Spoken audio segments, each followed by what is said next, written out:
ہم نے سورہ نساء سے آیت نمبر 152 اور 153 کی تلاوت کی ہے۔ دعا ہے اللہ رب العالمین ہمیں ان آیات کا معنی مفہوم سمجھنے کی توفیق عطا فرمائے۔ گزشتہ سبق میں یہود نصارہ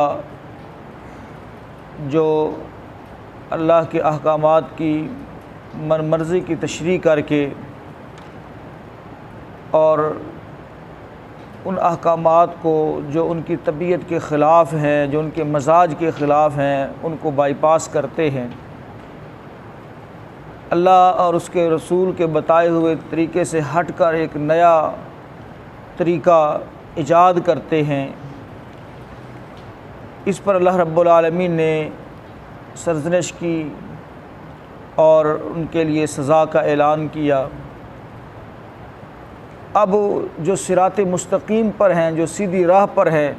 ان کا رویہ کیا ہے، ان کی سوچ کیا ہے، ان کے نظریات کیا ہیں، وہ بیان کرنا ضروری تھا کہ صراط مستقیم پر چلنے والے جو لوگ ہیں وہ کیسے ہوتے ہیں، ان کی کیا خوبی ہوتی ہے، اس کا بیان از حد ضروری تھا۔ تو آیت نمبر 152 میں اللہ رب العالمین نے صراط مستقیم پر چلنے والے، جن سے اللہ راضی ہے،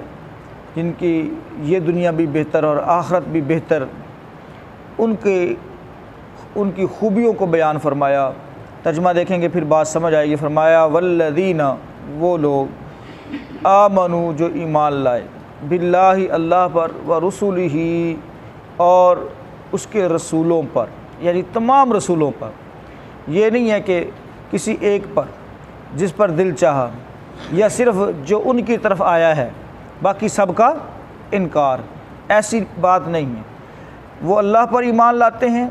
اور اس کے رسولوں پر ایمان لائے۔ وَلَمْ يُفَرِّقُوا، اور نہیں تفریق کی انہوں نے، بین احد منہم، ان میں سے کسی ایک کے درمیان،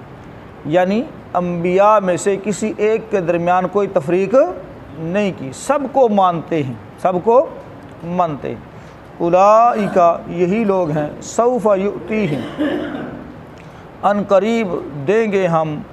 انہیں، اجورہم، ان کے اجر۔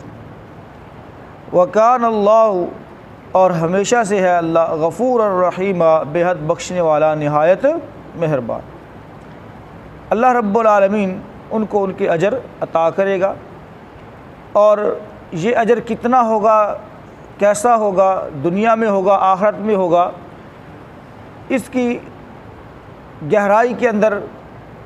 جا کر سوچیں تو اللہ اپنی شان کے مطابق اجر دے گا۔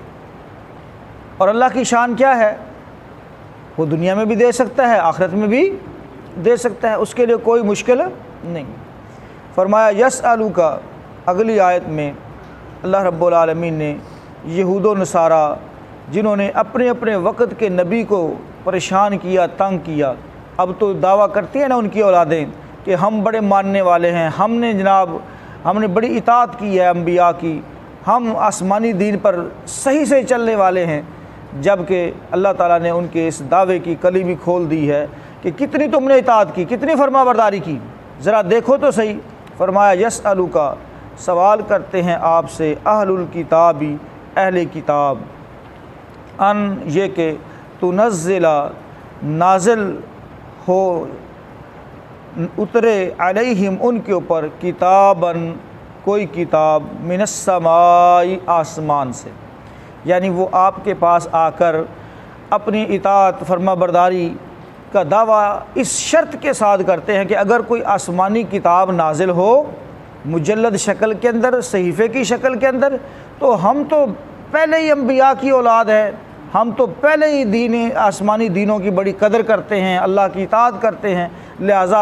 ہم میں سے کوئی بھی ایسا نہیں ہے جو اس بات کو تسلیم نہ کرے، مانے گا نہیں۔ اللہ تعالیٰ نے فرمایا اچھا تمہارا یہ دعویٰ ہے، تم اس طرح سے آ کر مکھن لگاتے ہو، فقد، پس تحقیق، سألو، سوال کیا انہوں نے، موسیٰ علیہ السلام سے، اکبر، بہت بڑا، من ذالک، اس سے بھی، یہاں تو یہ صرف کتاب کی بات کرتے ہیں نا کہ صحیفہ اترے، کتاب آئے مجلد شکل کے اندر، تو انہوں نے تو موسیٰ علیہ السلام سے اس سے بھی بڑا مطالبہ کیا تھا، اور وہ کون سا تھا؟ فقالوا، پس انہوں نے کہا تھا، ارنا اللہ، اللہ اکبر، دکھلا ہمیں اللہ، جہرتاً، کھلم کھلا، ہم پھر ایمان لائیں گے۔ بات سمجھ آ رہی ہے نا؟ یعنی ان کی جہالت کی انتہا دیکھیے۔ اب یہ آ کر اطاعت کے دعوے کرتے ہیں کہ بس ہمارے پاس ہمیں کوئی کتاب دکھا دیں جو اوپر سے آئی ہو، ہاں جی، الفاظ نہیں، بے الفاظ آئے ہیں اور یہاں پر اس کو لکھ لیا گیا، نہیں، بلکہ مجلد شکل کے اندر صحیفے کی شکل میں آسمان سے اتری ہوئی کوئی کتاب دکھا دے، ہم ایمان لائیں گے۔ فرمایا انہوں نے کیا ایمان لانا ہے؟ یہ ہیں ہی اس نسل سے جنہوں نے موسیٰ علیہ السلام کو جو ہے پریشان کر دیا تھا اور کہا تھا ہمیں اللہ تعالیٰ کو واضح واضح دکھا، کھلم کھلا دکھا، پھر ہم ایمان لائیں گے۔ جب تک اللہ ہمیں نظر نہیں آتا اس وقت تک ہم ایمان نہیں لائیں گے۔ اللہ تعالیٰ نے فرمایا فَأَخَذَتْهُمْ، پس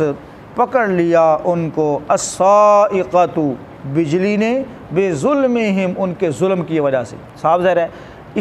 اس طرح کا مطالبہ کرنا ظلم ہی ہے نا۔ بھئی تمہیں رب کی نشانیاں دیکھ کر تمہیں رب نظر نہیں آ رہا؟ تمہیں اللہ نے پیدا کیا، انسان بنایا حقیر قطرے سے، تمہیں ابھی بھی اللہ نظر نہیں آ رہا؟ اللہ نظر نہیں آئے گا، اللہ اپنی نشانیوں سے تمہیں نظر آئے گا۔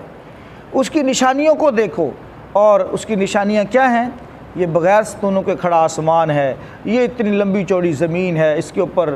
ہر قسم کی مخلوقات ہیں، اور وفی انفسکم، اور تمہارے نفس میں بھی، تمہارے اپنے آپ کے اندر بڑی نشانیاں ہیں۔ فرمایا کہ ان کو ان کے ظلم کی وجہ سے ایک بجلی نے پکڑ لیا۔ ثم اتخذوا العجل، فرمایا صرف یہیں پر بس نہیں کہ ان کو عبرت حاصل کر جاتے، سیکھ جاتے، آئندہ کے لیے سمجھ جاتے، لیکن پھر جب ہوش آ گئی، تھوڑا عرصہ گزر گیا، وہ اس بات کو بھول بھال گئے، پھر وہ شرک کے اندر مبتلا ہو گئے۔ ثم، پھر، اتخذوا، بنا لیا انہوں نے، العجل، بچھڑے کو، من بعد اس کے، ما جاءتہم البینات، کہ آ گئی ان کے پاس واضح نشانیاں، ان کے پاس واضح نشانیاں آ گئی، پھر بھی انہوں نے بچھڑے کی پوجا کرنا شروع کر دی،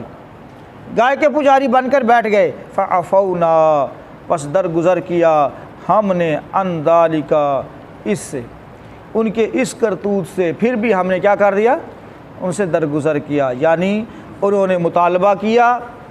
کہ اللہ کھلم کھلا دکھا، اللہ تعالیٰ نے عبرت کے لیے ان کو تھوڑا سا جھنجھوڑا، تجلی ڈالی، بجلی کڑکی ان کے اوپر، اور جو مطالبہ کرنے والے تھے، جو گئے تھے وہیں مرے پڑے تھے، اللہ تعالیٰ نے پھر ان کو زندہ کر دیا، ان کو بھیج دیا واپس گھروں کے اندر، تاکہ وہ جا کر اپنی نسلوں کو اللہ رب العالمین کی توحید سکھائیں اور اللہ کی اطاعت اور فرما برداری اور وقت کے نبی کی پیروی کا درس دیں۔ تھوڑے عرصے کے بعد پھر ان کے دل زنگ آلود ہو گئے اور انہوں نے رب کی توحید کو چھوڑ کر بچڑے کو معبود بنا لیا۔ پھر بھی اللہ نے ان سے درگزر کیا، پھر بھی اللہ نے ان سے درگزر کیا۔ فرمایا وآتینا، اور دیا ہم نے، موسیٰ علیہ السلام کو، سلطان مبینہ، واضح غلبہ ہم نے موسیٰ علیہ السلام کو عطا کیا۔ اور یہ واضح غلبہ کیا تھا کہ تنہا موسیٰ علیہ السلام تھے، ساتھ ہارون علیہ السلام۔ اللہ نے عصا عطا فرمایا، فرعون کے دربار کے اندر وہ گرجے اور دعوت حق دی، اور پھر جب اس نے معجزے کی طلب کی تو وہاں پر وہ عصا پھینکا، اژدہا بن گیا۔ بعد میں وہ عصا اور یہ معجزہ مختلف اوقات کے اندر جو ہے وہ لوگ دیکھتے رہے، پھر بھی ایمان نہ لائے۔ بالآخر اللہ نے فرعونیوں کو پانی کے اندر ڈبو دیا۔ یہ بھی ایک بہت بڑا غلبہ تھا کہ وہ فوج موسیٰ علیہ السلام اور ان کے ساتھ جو ہے نہتے بنی اسرائیلی، ان کو لے کر موسیٰ علیہ السلام سمندر سے پار ہو گئے، اور فرعونی اپنے تمام لاؤ لشکر میں جو ہے وہ غرق ہو گئے۔ یہ اللہ تعالیٰ نے واضح فتح عطا فرمائی۔ ترجمہ دوبارہ سے دیکھیں، والذین آمنوا، اور وہ لوگ جو ایمان لائے، باللہ، اللہ پر، ورسولہ، اور اس کے رسولوں پر، ولم یفرقوا، اور نہیں تفریق کی انہوں نے، بین احد منہم، ان میں سے کسی ایک کے درمیان، اولئک، یہی لوگ ہیں، سوف یؤتیہم، ان قریب دے گا اللہ ان کو، اجورہم، ان کے اجر، وَكَانَ اللَّهُ، اور ہمیشہ سے ہے اللہ غفور الرحیم، بے حد بخشنے والا، نہایت مہربان۔ یسألوک، سوال کرتے ہیں آپ سے، یعنی جناب محمد الرسول اللہ صلی اللہ علیہ وسلم کو آ کر جو ہے مخاطب کرتے ہیں اہل الکتابی، اہل کتاب، ان تنزل، یہ کہ نازل ہو، اترے، علیہم ان کے اوپر، کتاباً کوئی کتاب، من السماء آسمان سے، یعنی مجلد شکل کے اندر، صحیفے کے شکل میں، جس کو وہ خود دیکھیں۔ فقد، پس تحقیق، یعنی ان کے اس سوال سے جناب محمد الرسول اللہ صلی اللہ علیہ وسلم پریشان ہو جاتے تھے کہ اللہ تعالیٰ نے قرآن اتارنا ہی ہے تو کسی مجلد شکل کے اندر اتار دے تاکہ یہ ان لوگوں کی ہدایت کا سبب بن جائے۔ تو اللہ رب العالمین نے فرمایا کہ اگر ہم اتار بھی دیں تب بھی انہوں نے ماننا کوئی نہیں، جیسے ان کے آباء و اجداد نہیں مانے، جیسے ان کے آباء و اجداد نہیں مانے، چونکہ اللہ کے نبی صلی اللہ علیہ وسلم کی تو حرص تھی کہ سارے لوگ ہی کیا ہو جائیں، ایمان والے ہو جائیں، سارے لوگ ہی بات کو تسلیم کرنا شروع کر دیں۔ اب اس بات سے بھی پریشان ہوتے تھے اور اس بات سے بھی پریشان ہوتے تھے کہ یہ لوگ میری صداقت کی، میری امانت کی گواہی دیتے ہیں، میرے کردار کریکٹر کی گواہی دیتے ہیں، اتنی صاف ستھری تعلیمات میں ان کے لیے لے کر آیا ہوں، یہ پھر مانتے نہیں۔ بندہ جب حق پر ہوتا ہے تو بندہ اندر سے کڑتا ہے کہ یار ان کو حق بات سمجھ کیوں نہیں آ رہی۔ تو یہ دکھ تھا، یہ تکلیف تھی اللہ کے رسول صلی اللہ علیہ وسلم کو۔ تو اللہ رب العالمین نے ان کے آباء و اجداد کی اطاعت اور فرما برداری کی ایک جھلک رسول اللہ صلی اللہ علیہ وسلم کو دکھلا کر آپ کو تسلی دی ہے کہ یہ وہ نسل ہی نہیں ہے جو اطاعت اور فرما برداری کرنے والی ہو، ان کے سارے مطالبات بھی پورے کر دیے جائیں تب بھی یہ مانیں گے نہیں۔ فرمایا فقد، پس تحقیق، سألو، انہوں نے سوال کیا، موسیٰ علیہ السلام سے، یعنی آپ سے تو یہ صرف کتاب کا مطالبہ کر رہے ہیں نا، اور موسیٰ علیہ السلام سے ان کی ڈیمانڈ کچھ اور تھی، اور کتنی بڑی ڈیمانڈ تھی، اکبر من ذالک، اس سے بھی بہت بڑی۔ فقالوا، پس کہا انہوں نے، ارنا اللہ، دکھلا ہمیں اللہ، جہرتاً، کھلم کھلا، فاخذتہم الصاعقۃ، پس پکڑ لیا ان کو ایک بجلی نے، بظلمہم، ان کے اس ظلم کی وجہ سے۔ صاف ظاہر ہے یہ مطالبہ کیا تھا، ظلم پر مبنی تھا نا، ہر مطالبہ بھی پورا نہیں کیا جا سکتا،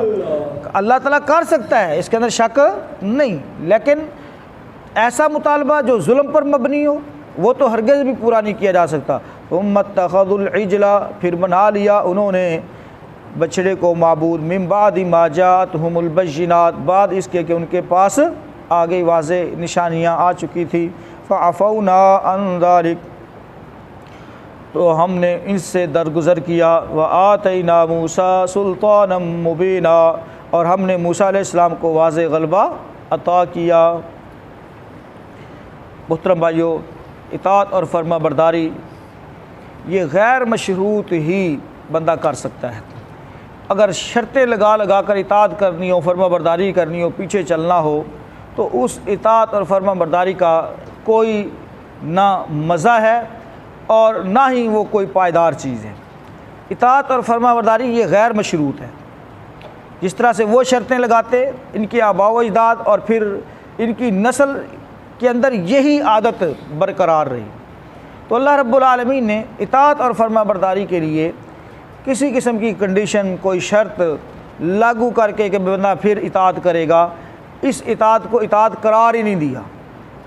بات سمجھ آ رہی ہے نا، اس اطاعت کو اطاعت قرار ہی نہیں دیا۔ ہاں، اطاعت وہ ہے جو دل سے کی جائے، جو دل سے کی جائے اور رزلٹ اللہ پر چھوڑا جائے، جیسے صحابہ کرام رضوان اللہ علیہم اجمعین نے وہ اطاعت کر کے دکھائی، اور اس اطاعت کے ثمرات، اس اطاعت کا رزلٹ وہ نہایت ہی شاندار تھا، نہ اعتراض نہ ہی محترم بھائیو اطاعت کے اندر کوئی کمی۔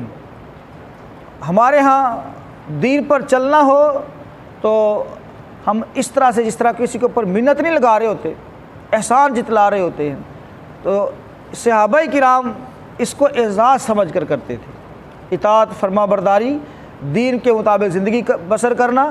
یہ اعزاز ہے محترم بھائیو، کسی کے اوپر کوئی احسان نہیں ہے، یہ اعزاز ہے اور اس پر اللہ کا شکر ادا کرنا چاہیے۔ ہم مسجد میں جو آتے ہیں یہ ہم اپنے قدموں پر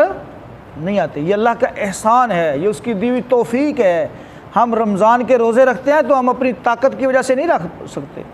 یہ اللہ کا احسان ہے کہ اس نے طاقت بخشی، اس نے ہمیں یہ اعزاز دیا۔ ہم کوئی بھی کام کرتے ہیں، خرچ کرنا ہے اور دیگر کوئی بھی اطاعت اور فرما برداری کا کام ہے، تو یہ کسی کے اوپر احسان نہیں ہے، بلکہ اللہ تعالیٰ نے اس کا ایک دوسری جگہ پر نقشہ اس انداز میں کھینچا، یمنون علیک ان اسلم، یہ لوگ جو ہے بدوی لوگ، وہ آ کر نا آپ صلی اللہ علیہ وسلم کو آ کر اپنے ایمان اسلام کا دعویٰ کرتے اور کچھ اپنے مطالبات منوانے کی کوشش کرتے، تو بات کرنے کا ان کا جو سٹائل تھا نا، اور جی اسی تھوڑی جماعت نہ لگے ہیں، اسی جناب ہے قربانی دیتی ہے، اسی جناب ہے قربانی دیتی۔ اللہ تعالیٰ نے فرمایا یہ آپ کے اوپر اپنے ایمان لانے کا، اسلام لانے کا احسان جتلاتے ہیں، اور ان کو تو چاہیے کہ یہ اللہ اور اس کے رسول کے احسان کو مانیں، بجائے اس کے کہ یہ جماعت کے اوپر احسان کر رہے ہیں، دین کے اوپر احسان کر رہے ہیں، آپ کے اوپر احسان جتلا رہے ہیں۔ یہ اللہ کا احسان ہے کہ اللہ نے ان کو اس خالص عقیدے کے ساتھ جوڑ دیا، خالص توحید کے ساتھ جوڑ دیا، یہ اللہ کا احسان ہے، ان کو اللہ کا احسان ماننا چاہیے، نہ کہ جو ہے کسی کے اوپر احسان دریں اور جتلائیں اس بات کو۔ تو محترم بھائیو، یہاں پر بھی اللہ رب العالمین نے یہی بات سمجھائی ہے۔ پہلے نمبر پر ہمیں خالصتاً اللہ اور اس کے رسول کی اطاعت کرنی ہے، تمام رسولوں کو ماننا ہے اور اجر اللہ پر چھوڑنا ہے، اور اس کے بعد کسی قسم کے مطالبات اور شرائط کو سامنے رکھ کے ہم چاہیں کہ ہم دین پر چلیں گے، یہ شرط پوری ہوگی تو ہم دین پر چلیں گے، یہ شرط ہوگی یہ ہمیں نظر آئے گا، یہ مطالبہ پورا ہوگا، نہیں بھائی،